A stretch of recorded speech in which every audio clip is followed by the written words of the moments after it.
how to reset S Pen on Samsung Galaxy S24 Ultra and S23 Ultra. Insert or remove S Pen on your device.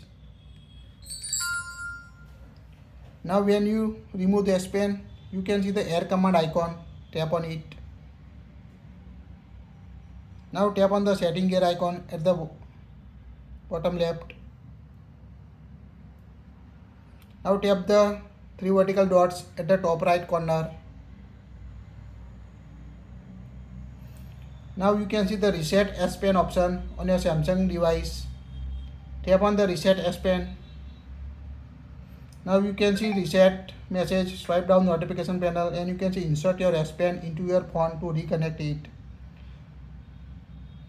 So this is quite easy to reset the S Pen on your Samsung S24 Ultra and other Samsung device. That's it. If you like it, share it.